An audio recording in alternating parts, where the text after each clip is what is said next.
کہ یہ گناہ کرو گے تو اللہ اور اس کے رسول کے خلاف اعلان جنگ کرو گے. جی یہاں پہ سود کے حوالے سے اعلان جنگ کا بتایا گیا، اور جب اعلان جنگ اللہ سے ہے تو ظاہر ہے فرسٹریشن ہوگی، بے چینی ہوگی. تو ذرا اس معاملے میں ہماری رہنمائی کیجیے گا. یہ بہت بڑی آپ نے بات کی ہے کہ سود کو اللہ اور اللہ کے رسول کے خلاف جنگ کہا ہے. اب جب اللہ اور اللہ کے رسول کے خلاف جنگ ہوگی تو یہ آپ دیکھیں فتح کس کی ہوگی. بالکل اللہ کے ساتھ جنگ کر کے دیکھیں نا پھر ہیں جی. یہ تو پھر انسان مارتا ہے، ہاتھ پاؤں مارتا ہے. سود اصل میں جکڑ دیتا ہے کہ انسان کو وہ سود ادا کرتا رہتا ہے، پھر کہ اس کا اصل ظرف وہی رہتا ہے، اور نسل در نسل جو ہے وہ چلتا ہے. سود بگاڑ پیدا کرتا ہے. سود جو ہے وہ ہرس کے اندر اور اضافہ کرتا ہے. سود جو ہے وہ غریب کو غریب تر کرتا چلا جاتا ہے اور امیر کو امیر تر کرا چلا جاتا ہے. اور ایک ساہوکار، ایک سود لینے والا اپنی تجوریاں بھرتا رہتا ہے اور غریب کا خون چوستا رہتا ہے، اور اس طرح اس معاشرے کے اندر اتنی بے چینی پھیل جاتی ہے. اسی لیے حضور صلی اللہ علیہ وسلم نے حجۃ الوداع کے موقع پر جب آپ نے خطبہ دیا تھا تو کہا کہ آج کے دن میں تمام پرانی رسوم کو، رواج کو جو ہیں وہ خطاب ختم کرتا ہوں اور سود کرتا ہوں. اور سب سے پہلے آپ نے عملی ثبوت یہ دیا کہ میں اپنی چچا حضرت عباس نے جو سود لینا ہے اس کو ساقط کرتا ہوں.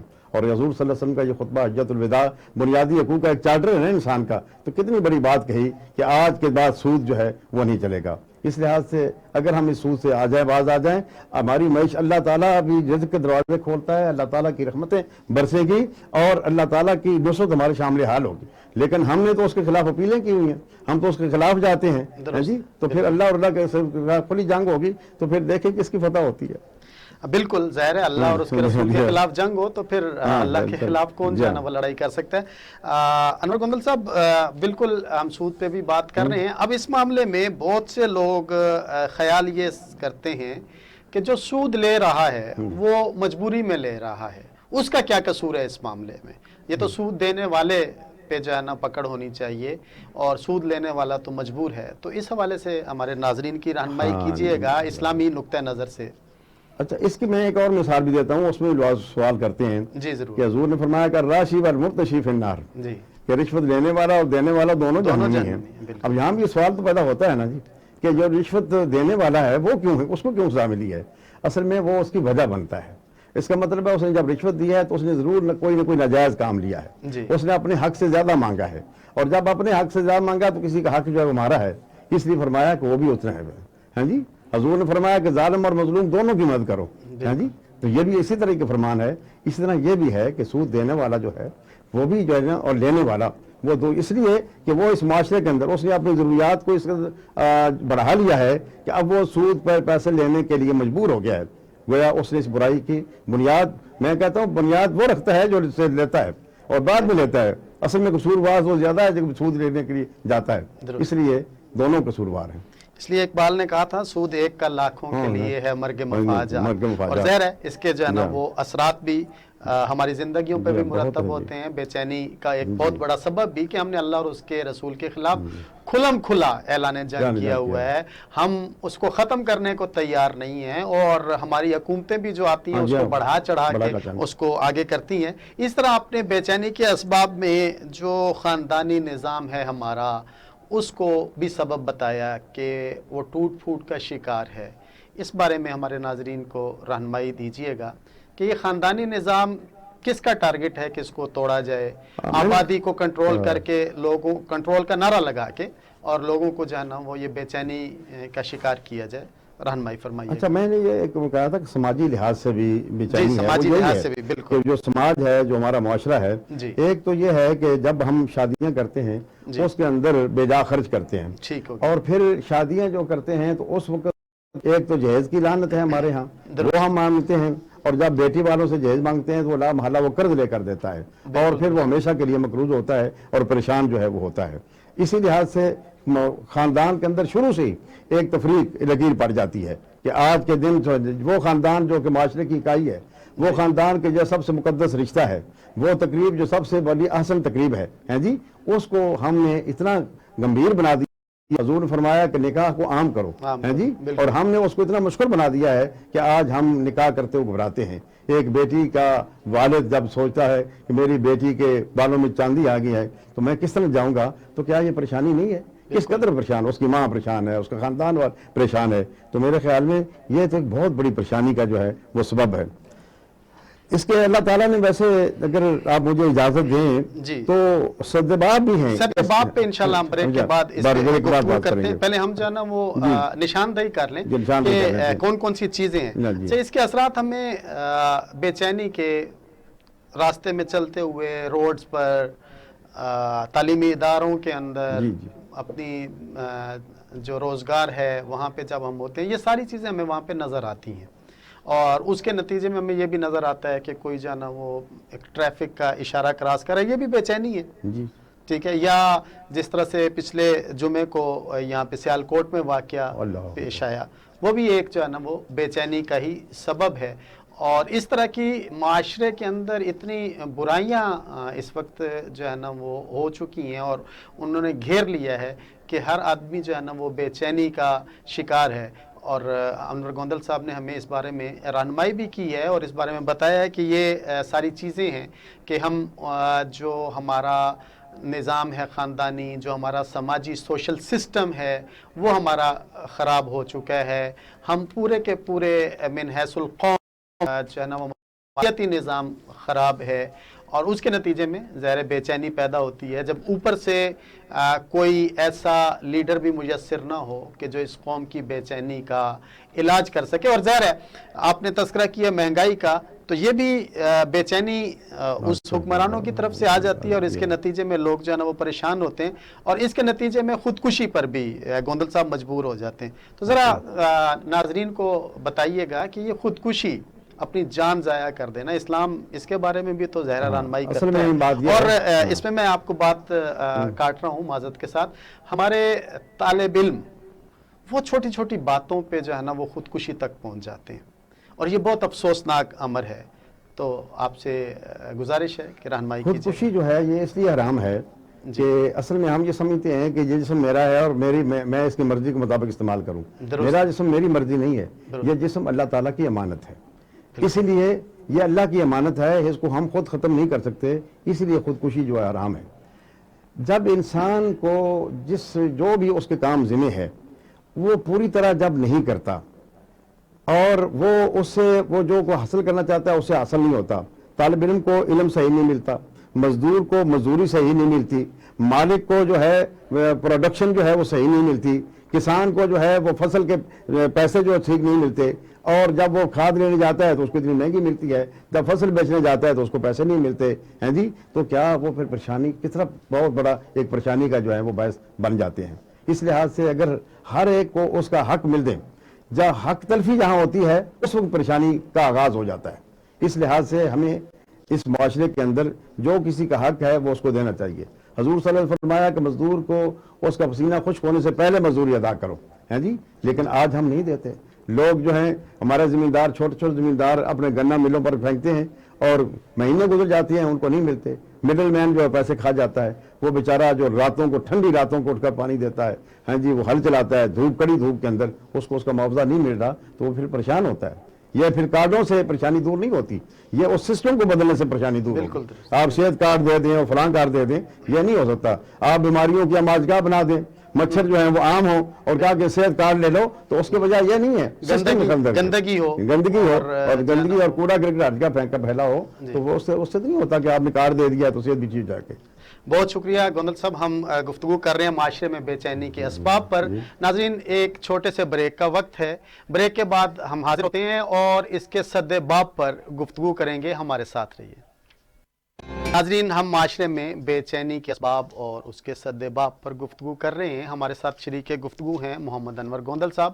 ناظرین کسی کو مسکرا کر دیکھنا بھی صدقہ کہا گیا، کسی کی مدد کرنا بھی صدقہ کہا گیا، اور یہ سارے وہ راستے ہیں جو بے چینی کے راستے کے اندر دیوار بن جاتے ہیں.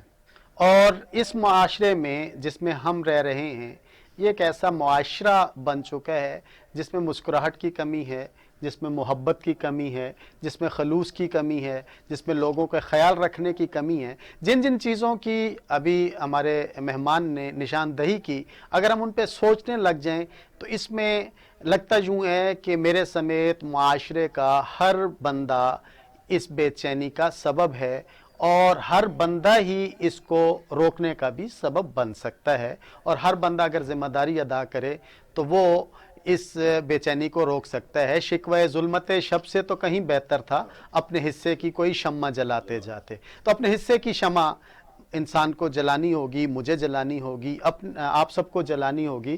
جس طرح سے بلے شاہ نے کہا تھا کہ ڈوبدے ہوئے سورج نے آکھیا ہے کوئی میری تھاں ورگا، ایک نکے جے دیوے نے کیا شام پیتے ویکھاں گے۔ یہ ہم سب کو کردار ادا کرنا ہے کہ ہم لوگوں کو روشنی بھی دیں، ہم لوگوں کو رہنمائی بھی کریں، اور ہم سارا ایک ایسا معاشرہ تشکیل پانے میں کردار ادا کریں جو سورۃ الحجرات کی روشنی میں ہو، سورۃ الفرقان کی روشنی میں ہو۔ محترم گوندل صاحب، ہم نے چیزوں کی نشاندہی کی اور آپ نے بھی ان کا تذکرہ کیا، تو ظاہر ہے قرآن، حدیث، اسلام یہ تو ہے اس لیے کہ لوگوں کو بھلائی کی طرف بلایا جائے۔ تو کیا اسلام نے راستہ سکھایا ہے، بتایا ہے بے چینی کے سدباب؟ سب سے پہلے ہم قرآن سے پوچھتے ہیں۔ بالکل جی، قرآن بے چینی کا سبب جو ہے سدباب بناتا ہے کہ اللہ بذکر اللہ تطمئن القلوب، واہ، کہ اللہ کے ذکر کے اندر اطمینان قلب ہے۔ اگر آپ اطمینان چاہتے ہیں تو اللہ کا ذکر کریں، بالکل اطمینان قلبی نصیب ہوگا، آپ کو ایک سکینت جو ہے وہ ملے گی۔ جی، اور ذکر جو ہے وہ تو بہت قسم کا ہے، نماز بھی ذکر ہے، قرآن مجید ذکر ہے، کلمہ طیبہ ذکر ہے، سبحان اللہ و بحمدہ سبحان اللہ العظیم ذکر ہے، درود شریف جو ہے وہ ذکر ہے۔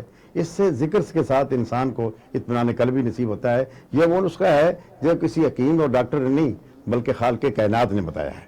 تو اس کا مطلب ہے اس کے اندر کوئی شک نہیں ہے کہ آپ اللہ کا ذکر کریں گے تو آپ کو قناعت، آپ کو جو ہے وہ سکون ملے گا۔ اگلی بات جو ہے وہ میں نے پہلے بھی ذکر کیا کہ قناعت ہے۔ قناعت ہے، جو رزق اللہ تعالیٰ نے آپ کے لکھا ہے اس پہ قناعت کریں اور صبر کریں۔ اللہ تعالیٰ نے وہی رزق دیا ہے۔ ہاں جی، حضرت ابو صدیق رضی اللہ تعالیٰ عنہ نے ایک مرتبہ کہا تھا کہ میں نے جو ہے نا ایمان میرا کیسے مضبوط ہوا، میں نے چڑیوں کو دیکھتا ہوں۔ ہاں جی، توکل اللہ ہے۔ ہاں جی، اس پہ یعنی ذکر کے بعد اللہ پر توکل اور قناعت جو ہے اس کو اپنائیں۔ ابو بکر صدیق نے چڑیاں جب صبح جاتی ہیں تو خالی پیٹ ہوتی ہیں، شام کو آتی ہیں تو ان کے پیٹ بھرے ہوئے ہوتے ہیں۔ یہ اللہ پر توکل ہے۔ اور اس کے بعد تھوڑا ہے یا زیادہ ہے، بس میرے حصے میں یہ بات آئی ہے میں اس پہ قناعت کروں گا، یہ انسان کو سب سے زیادہ جو ہے سکینت دیتی ہے۔ میں اگلی ایک بات کہنا چاہتا ہوں، وہ ہے صلہ رحمی۔ جی بالکل، ایک حدیث میں آتا ہے کہ قیامت کے روز معاشر کے میدان میں جہاں کوئی سایہ نہیں ہوگا، عرش کے نیچے جو 7 لوگوں کو جو ہے وہ پناہ ملے گی، ان میں ایک وہ شخص ہے جو صلہ رحمی کرتا ہے، یاروں سے جڑ کر۔ ایک اور حضور کا فرمان یہ ہے، 9 باتوں کا حکم ہے، ان میں سے ایک بات یہ ہے جو مجھ سے کٹے میں اس سے جڑوں۔ آج ہم چھوٹی چھوٹی باتوں پر بھائی سے ناراض ہو جاتا ہے، ہمارے خاندانوں کے اندر ایک فاصلے پڑ جاتے ہیں اور مہینے گزر جاتے ہیں، ساری زندگی گزر جاتی ہے۔ صلہ رحمی جو ہے وہ عمر کو بڑھاتا ہے، یہ بھی ایک قول ہے۔ صلہ رحمی جو ہے اللہ کے عرش کے نیچے صاحب کو پناہ دیتا ہے۔ صلہ رحمی محبت پیدا کرتی ہے۔ اس لحاظ سے اس کے بارے میں حضور صلی اللہ علیہ وسلم کے بڑے ارشادات ہیں کہ صلہ رحمی کرو، اپنے رشتہ داروں سے کر رہو۔ اس لیے فرمایا کہ جو 3 دن سے زیادہ کسی سے ناراض رہتا ہے وہ اللہ کے نزدیک جو ہے محبوب بندہ نہیں ہے۔ تو صلہ رحمی جو ہے اسے ہمیں سیکھنا چاہیے۔ اسی اگلی بات یہ ہے کہ ہمیں جو مختلف سورہ اور حجرات کا آپ نے ذکر کیا، جو وہاں برائیاں گنوائی گئی ہیں ان سے ہمیں پرہیز کرنا چاہیے۔ ہاں جی، کسی کو برے نام سے نہیں پکارنا، کسی کی غیبت نہیں کرنی، تجسس نہیں کرنا۔ آج تو اتنا تجسس ہے کہ ٹیلی فون ٹیپ کیے جاتے ہیں، ہاں جی کیا کچھ کیا جاتا ہے۔ یہ چیزیں جو ہیں کتنا سورہ الحجرات کا اگر انسان ہمارے معاشرے کے اندر اس کو نافذ کر دیا جائے تو امن آ جائے، چین آ جائے، سکون آ جائے، سکینت آ جائے، اللہ کی رحمتیں آ جائیں۔ بالکل، اسی میں بات کی گئی ہے نا کہ کوئی خبر لیکن ہمارے ہاں تو اس کو تحقیق کرنے کی زحمت ہی نہیں گوارا کی جاتی۔ یہ جو ابھی میں نے سیالکوٹ واقعے کی طرف اشارہ کیا، وہ بھی تو یہی ہے نا کہ کوئی فاسق خبر لے کے آیا اور لوگوں نے جانا وہ حملہ کر دیا، اور اس کا نقصان اسلام کو ہوا، کسی جو ہے نا وہ انسان کو نہیں ہوا ہے۔ اچھا چہرہ نہیں مارا گیا، ہاں، اسلام کا ایک چہرہ جو ہے نا وہ اسلام کا امیج اچھا نہیں کیا۔ اور میں اس بات کو میں کہ اگر اس وقت انصاف ہو جاتا، اس سے 11 سال پہلے 2 حافظ بچے منیب اور مغیث کو جس بے دردی سے مارا گیا تھا، اگر اس وقت ان کے قاتلوں کو سزا ہو جاتی تو آج یہ واقعہ پیش نہ آتا۔ اس لیے جب سزا نہیں ملتی تو پھر اس وقت یہ واقعات جو ہیں پیش آتی ہیں۔ میں یہ بات بھی کہنا چاہتا ہوں کہ اولاد کی طرف سے لوگ بڑے پریشان ہیں۔ بالکل جی، کبھی تو ان کی تعلیم کے بارے میں، کبھی ان کے رویے کے بارے میں، ہیں جی، کبھی ان کے کسی اور چیز کے بارے میں. اگر ہم اولاد کی اچھی تربیت کریں، انہیں بھی قناعت کا سبق دیں، انہیں بھی صلہ رحمی کا سبق دیں، انہیں بھی سیرت سے جو ہیں چیزیں پڑھ کر سنائیں کہ کیسی زندگی تھی ہمارے کرام کی، تو یہ بھی انسان کی سکینت کا باعث ہے. اپنے مرنے کے بعد بھی وہ اولاد اس کے لیے دعا کرتی رہے گی، صدقہ جاریہ چھوڑ کر جائے گا، اور زندگی میں بھی اس کے لیے وہ رحمت، وہ اولاد جو ہے وہ نعمت ہوتی ہے. تو اولاد کی اچھی تربیت. میں ایک اور بات بھی کہنا چاہتا ہوں کہ نیک لوگوں کی صحبت جو ہے وہ بھی انسان کو سکینت دیتی ہے. اگر آپ برے لوگوں کے ساتھ بیٹھیں گے، برے خیالات ہوں گے، برے منصوبے ہوں گے، دوسروں کے پلاٹوں پر قبضہ، دوسروں کی دولت پر قبضہ، ہیں جی، یہ ساری چیزیں ہم سیکھیں گے. اگر نیک لوگوں کے ساتھ بیٹھیں گے تو ہمیں قناعت، صبر، تحمل، رواداری کا سبق جو ہے وہ ملے گا. اس لیے صحبت صالح ترا صالح کناد، صحبت طالح ترا طالح کناد. ہیں جی، فرمایا نا کہ اگر اتار کی دکان پر اگر جائیں گے نا تو ادھر نہ بھی خریدیں تو آپ کے کپڑوں سے خوشبو آئے گی، اور اگر لوہار کی دکان پر جائیں گے کچھ نہ بھی کریں تب بھی اس کی دل پڑیں گے. تو اس لحاظ سے نیک لوگوں کی صحبت جو ہے وہ بھی انسان کو اختیار کرنی چاہیے. سیرت کا مطالعہ میں اس پہ زور دوں گا. سیرت بالکل درست، انبیاء کی سیرت ہو، محمد رسول اللہ کی سیرت ہو، جو ہمارے لیے اسوہ حسنہ ہے، کامل نمونہ ہے. زندگی کے ہر شعبہ میں آپ کی زندگی سے ہمیں رہنمائی ملتی ہے.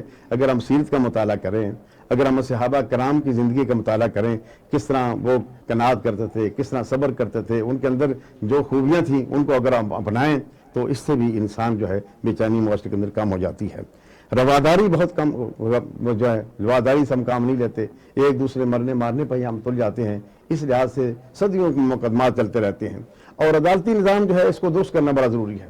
اگر عدالتی نظام جو ہے، مثلا یہ دیوانی صدیاں گزر جاتی ہیں، کیس کا فیصلہ ہی نہیں ہوتا، اگر بر وقت انصاف نہ ملے تو وہ بھی انصاف نہیں رہتا. اس لیے انصاف یہ بہت ضرورت ہے کسی اچھی بھی حکومت کی. ایک میں اور بات کہنا چاہتا ہوں، آپ کہیں گے یہ آپ کہاں سے لے آئے، وہ ہے ووٹ کا صحیح استعمال. جی، ووٹ کا صحیح استعمال کا مطلب یہ ہے کہ اگر ہم اپنے نمائندے اچھے چنیں گے، وہ ہمارے لیے اچھے قوانین بنائیں گے، ہمارے ملک کے لیے بہتری کے منصوبے بنائیں گے، اور ملک کو ترقی ہوگی، تو سارا معاشرہ جو ہے وہ جو ہے خوشحال بھی اور اس کے اندر بے چینی بھی ختم ہوگی. لیکن جب ہم اپنے ووٹ کا غلط استعمال کرتے ہیں تو پھر 5 سال تک ہم روتے رہتے ہیں، پھر دھرنے دیتے ہیں، پھر احتجاج کرتے ہیں، پھر ہم سڑکیں بند کرتے ہیں، پھر مریض جو ہیں سڑکیں بند ہونے کے اسپتال تک نہیں پہنچتے. پریشانی کا سلسلہ شروع ہوتا ہے. اگر ہم صرف اپنے ووٹ کا صحیح استعمال کر رہے ہیں تو ہماری جو ہے وہ بے چینی ختم ہو سکتی ہے. جی، یہ بھی ایک چیز ہے. اور اس کے علاوہ جو ہیں اور بھی بہت ساری چیزیں ہیں کہ ہم جو وہ اقدامات جو کہ اللہ اور اللہ کے رسول نے ہمیں بتائے ہیں، ہم اگر ہم پر عمل کریں تو اس کا سدباب پریشانی کا ہو سکتا ہے. درست، بالکل. آپ نے جو آخری نشاندہی کی کہ ہم اپنے ووٹ کے وقت بھی یہ نہیں خیال کرتے کہ کس کو ہم ووٹ دے رہے ہیں اور ہم ووٹ دینے کا مقصد کیا ہے، بلکہ معاشرے کے اندر ہم بھی جب اپنے اسٹوڈنٹ سے بھی سوال کرتے ہیں تو ان کے سامنے ایک چیز ہوتی ہے کہ جناب کوئی اس کا اہل ہی نہیں ہے، تو جو لوگ آتے ہیں، یا پھر یہ ایک جو ہے نا وہ تصور بنا لیا گیا ہے کہ سیاست جو ہے نا وہ شریف آدمی کا کام ہی نہیں ہے، وہ ایک غلط انسان کا کام ہے، زاغوں کے تصرف میں عقابوں کا نشیمن والی بات ہے. اور ظاہر ہے اس پہ جو ہے نا وہ ہماری ساری چیزیں موجود ہوتی ہیں. اچھا، آپ نے ذکر کی بات کی آغاز میں، تو کوئی اس بے چینی کے لیے خاص ذکر کا بھی تذکرہ کہیں پہ ملتا ہے کہ یہ ذکر کر لیا جائے تو جو ہے نا وہ انسان کی بے چینی ختم ہو سکتی ہے؟ ہاں، ذکر تو سارے ذکر ہیں. میں نے کہا نا قرآن مجید سب سے بڑا ذکر ہے، نماز بھی آپ کا ذکر ہے. پھر بہت سارے چھوٹی چھوٹی چیزیں بیان کی گئی ہیں. مثلا یہ جو سبحان اللہ و بحمدہ سبحان اللہ العظیم ہے، فرمایا کلمتان خفیفتان علی اللسان ثقیلتان فی المیزان حبیبتان عند الرحمن. جی، کہ سبحان اللہ و بحمدہ سبحان اللہ العظیم آپ پڑھیں، زبان پر بڑے ہلکے پھلکے ہیں لیکن قیامت کے روز میزان میں بڑے بھاری ہوں گے اور اللہ کے نزدیک بڑے اچھے کلمے ہیں. آپ درود شریف پڑھیں. میں درود شریف کے بارے میں آپ کو ایک بات بتاتا ہوں، جی شاید آپ کے لیے نہیں تو نہیں ہوگی، کہ یہ جو ہمارے فرشتے ہیں کرام الکاتبین، یہ ایک نیکیوں کا لکھتا ہے اور ایک برائیاں لکھتا ہے. لیکن ایک بات ایسی ہے کہ دونوں کا قلم جو ہے یک وقت جو ہے حرکت میں آتا ہے. آپ کہیں گے وہ کیسے؟ ہاں، جب آپ درود شریف پڑھتے ہیں نا تو والا نیکیاں اور یہ لکھتا ہے 10 برائیاں میرے ختم ہو گئیں. اللہ کہتا ہے میرا بھی حصہ ڈالو، میں نے اس بندے کے 10 درجے بلند کر دیے. تو یہ درود شریف ایک ایسی چیز ہے کہ انسان کرے تو انسان کو حضور کی قربت بھی نصیب ہو، حضور کی شفاعت بھی نصیب ہو. اس سے بڑی اور کیا بات ہو سکتی ہے؟ بالکل آپ نے درود شریف کی بات کی تو میرے ذہن میں ایک بات جو آتی ہے کہ اللہ کے رسول اللہ صلی اللہ علیہ وسلم نے جو سکھایا نا کہ اگر آپ کو کوئی دعا دے تو آپ اسے بہتر دعا اس کو دیں. جس طرح سے ہم السلام علیکم کہتے ہیں تو کہا گیا کہ اس کے جواب میں وعلیکم السلام ورحمۃ اللہ وبرکاتہ کہا جائے. تو وہ ہستی جو خود یہ رہنمائی کر رہی ہیں کہ جب آپ کو کوئی دعا دے تو اس سے بہتر دعا دو, تو ہم جب اللہ کے رسول اللہ صلی اللہ علیہ وسلم پر درود بھیجتے ہیں تو میں یہ سمجھتا ہوں کہ اللہ کے رسول صلی اللہ علیہ وسلم اس سے بہتر دعا ہمارے لیے کرتے ہوں گے اور فرماتے ہوں گے. اور ظاہر ہے جو آپ نے ابھی بتایا کہ درود جو ہے نا وہ اس بے چینی کا خاتمے کا سبب بن سکتا ہے, تو بالکل جب ہم آپ صلی اللہ علیہ وسلم پر, آقا صلی اللہ علیہ وسلم پر درود بھیجیں گے تو آقا صلی اللہ علیہ وسلم بھی ضرور ہمارے لیے بہتر کی دعا کرتے ہوں گے اور وہ قیامت والے دن ہماری شفاعت بھی ضرور فرمائیں گے. لیکن اس سے پہلے ہمیں اپنی دنیا خود بہتر کرنی ہے. ایک آخری چیز میں بیان کرنا چاہتا ہوں وہ ہے کہ کچھ چیزوں سے انسان کو اغماز بھی کر لینا چاہیے. ہر چیز کا نوٹس لینے سے انسان زیادہ پریشان ہوتا ہے. کچھ چیزوں سے اگنور بھی کر دینا چاہیے. ہیں جی چلو یہ ٹھیک ہے, ہو گیا, کیا صرف نظر بھی کر لینا چاہیے. اور اسی کے اندر یہ بھی شامل ہے کہ کسی کے پردہ پوشی اگر ہو سکتی ہو تو پردہ پوشی کریں. ہم تو پر اچھالتے ہیں بالکل معاشرے کے اندر جانا, اور بغیر تحقیق کے پہلے میں نے بات کی بلا تحقیق کرتے ہیں, اچھالتے ہیں. اگر ہم پردہ پوشی کریں, جو اللہ تعالیٰ فرمایا جس نے ایک مسلمان کی پردہ پوشی کی قیامت کرو اللہ تعالیٰ اس کی پردہ پوشی کرے گا. تو یہ پردہ پوشی یہ کتنا اسلام نے سکھایا ہے. تجسس نہ کرو, کسی کو برے نام سے نہ پکارو. بدگمانیاں جو ہیں یہ بھی ایک بہت بڑا سبب ہے. یہ بھی قرآن ہی کہتا ہے نا کہ بدگمانیاں نہ کرو, بہت سی بدگمانیاں گناہ ہوتے ہیں. اگر ہم ان چیزوں پر عمل کر لیں تو آج بھی ہماری زندگی جو ہے وہ بہت سکون سے گزر سکتی ہے. ہمارے گھر جنت کا گھر بن سکتے ہیں اور ہم اللہ کے رضا پر راضی ہو جائیں, اس پہ قناعت کریں. بہت زبردست گوندل صاحب, بالکل درست آپ نے نشاندہی بھی کی اور راستہ بھی بتایا. اور یہ حقیقت ہے کہ ہم اگر وہ جو قرآن نے راستے بتائے ہیں ان کو اپنا لیں تو شاید ہماری شاید کیا یقیناً ہماری زندگیوں کے اندر سے بے چینی ختم ہو جائے. ہم یہ ساری چیزیں نہیں کرتے, نہ ہم پردہ پوشی رکھتے ہیں, نہ ہی ہم جو ہے اس سے باز آتے ہیں, نہ ہی ہم بدگمانی سے باز آتے ہیں. چھوٹی سی چیز کو ہم اتنا بڑھا چڑھا کر بیان کرتے ہیں کہ دوسرے بندے کی زندگی بھی جو ہے نا وہ برباد ہو جاتی ہے, اور اس کے باوجود ہمیں احساس نہیں ہوتا. ہم یہ سمجھتے ہیں کہ شاید ہم نے جو ہے نا وہ درست راستہ چنا ہے اور ہم بالکل نہیں ہیں. ہم اپنی بات کو میں بات کرتا ہوں, ایک اور حدیث بھی ہم مکمل کرتے ہیں. حضور صلی اللہ علیہ وسلم نے فرمایا کہ 3 چیزیں انسان سے محبت پیدا کرتی ہیں. جی کیسا نسخہ فرمایا آپ دیکھیں. ہمیں پتہ کیا چیز, کسی کو اچھے نام سے پکارنا, جو اس کا پورا نام ہے نا اس کو اچھے نام سے پکارنا, سلام میں پہل کرنا ہے جی. اور کسی مجلس میں ہوں اوپر سے کوئی شخص آ گیا ہے تو اسے احساس دلانا, تھوڑا سا آگے پیچھے ہو کر اس کے لیے جگہ خالی کرنا. یہ چیزیں انسان کی محبت پیدا کرتی ہیں. تو میں کتنی کمال کی باتیں. بہت شکریہ انور گوندل صاحب, میں آپ کا شکر گزار ہوں کہ آپ وقت نکال کے تشریف لائے. ہم ایسے ہی موضوعات پر اپنے اگلے پروگرامات میں بھی گفتگو کرتے رہیں گے, اور ہمارا مقصد صرف اور صرف یہ ہے کہ ہم اس قوم کو کوئی درست راستہ اللہ رب العزت کے کلام سے, نبی کریم صلی اللہ علیہ وسلم کی سیرت سے دکھا دیں, اور یہ قوم, یہ معاشرہ ایک ایسا معاشرہ بن سکے جو در حقیقت پوری دنیا میں اسلام کا قلعہ ہو اور پوری دنیا میں اسلام کا پیغام اس معاشرے کے ذریعے سے جائے. ناظرین, آپ کے فیڈ بیک کا انتظار رہے گا. ہمارے پروگرامات کے بارے میں ضرور فیڈ بیک سے آگاہ کیجیے گا. انشاءاللہ اگلے پروگرام میں آپ سے ملاقات ہوگی. اپنے میزبان محمد عمران ملک کو اجازت دیجیے. اللہ حافظ.